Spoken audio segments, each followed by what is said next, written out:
Magandang araw sa inyong lahat at welcome sa aking channel. Coco Martin, nagselos sa eksena ni Julia at Alden. Pinasilip ni Direk Irene Villamor ang teaser ng pelikula ni Alden Richard at Julia Montes, ang 5 breakups in romance. Ang daming agad ang nagulat dahil bodo at teaser na Julia nga ang nakita ng mga fans.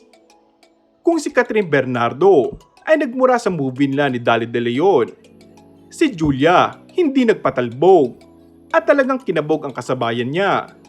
Dahil ayun nga ay nakipagalikan talaga o nagpalapa talaga kay Alden, ani nga ng ilan. Super exe pa lang ng eksena na pinasilip at nag-react nga agad ang ilan sa mga Coco Jules fans.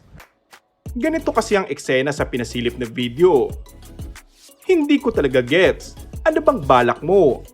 Bakit mo ginagawa to? Tanong ni Julia kay Alden. Wala ka talagang nararamdaman?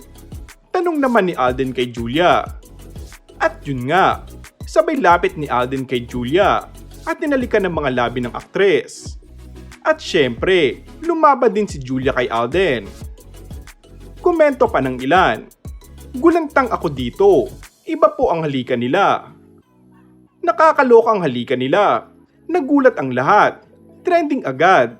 Gaano ba kasakit ang movie na ito? Grabe. Agree. Bolder and fiercer si Julia dito.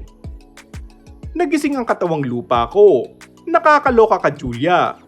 Kung pwede lang hilain ang kalendaryo para mapanood na natin ito. Feeling ko nang tease si Julia kaya napasunggab kay Alden. Ang tapang ni Julia sa movie na ito.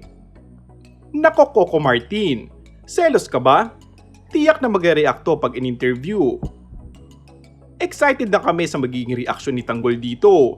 Mukhang nilabanan ng halikan nila ni Mokang. Samantala, inamin naman ni Julia na isa to sa pinaka-challenging na proyekto niya. Out of her comfort zone.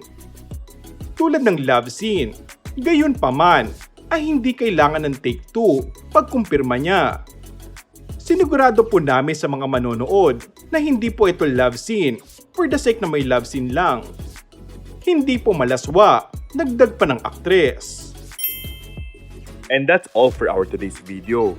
Kung bago ka lang sa aking channel ay mag-subscribe at pindutin na rin ang notification bell. Maraming salamat!